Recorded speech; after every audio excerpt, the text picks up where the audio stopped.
How have discussions been like in Baker Hughes over the last 96 hours, especially since the attack or the preemptive strike of Israel that's set off this new conflict has seemed to have rocked the energy space in quite a stark fashion, sir?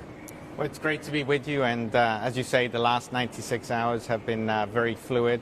And I'll start by saying we're all hopeful that there is a de-escalation in the tensions, and for us at Baker Hughes, our priority is the security and safety of our employees, our facilities, and also the customers where we operate. And at this stage, I'm glad to say that all of our facilities and also our employees are safe, and that's a top priority. As we go forward, we'll obviously monitor the situation like everybody else is.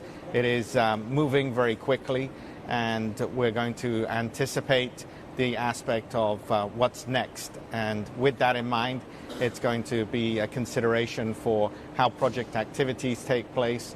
And it's a wait and see at this stage, and hopefully it de-escalates.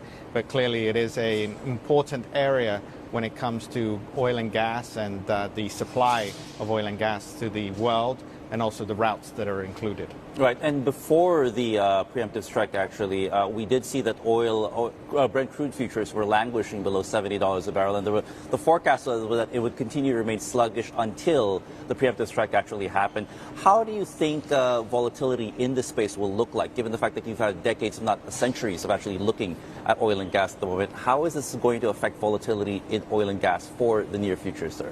You know, my experience has been never try and predict what the price of oil is going to be, because there's one sure thing: you're going to be wrong.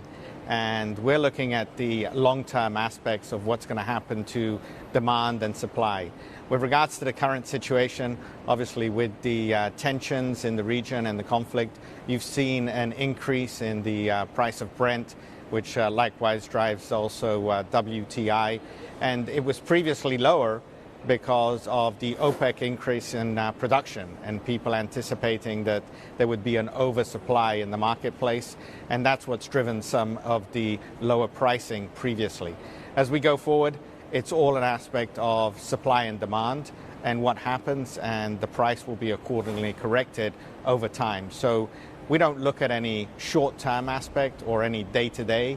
We really look at it from a standpoint of what's going to happen in the future and how the price will evolve based on demand and supply. Right, and this leads me to my next question, because we've seen a lot of volatility, excluding the recent conflict, really hit a number of industries across the world. We're talking about tariff uncertainties, economic outlooks getting cloudier. In fact, a number of business leaders in different industries have also told us that, hey, for the moment, we can't really predict anything, and we can't really set any strong capex plans because, again, it's too unpredictable at the moment. This might be something or a luxury that Baker Hughes, given your size, might not have.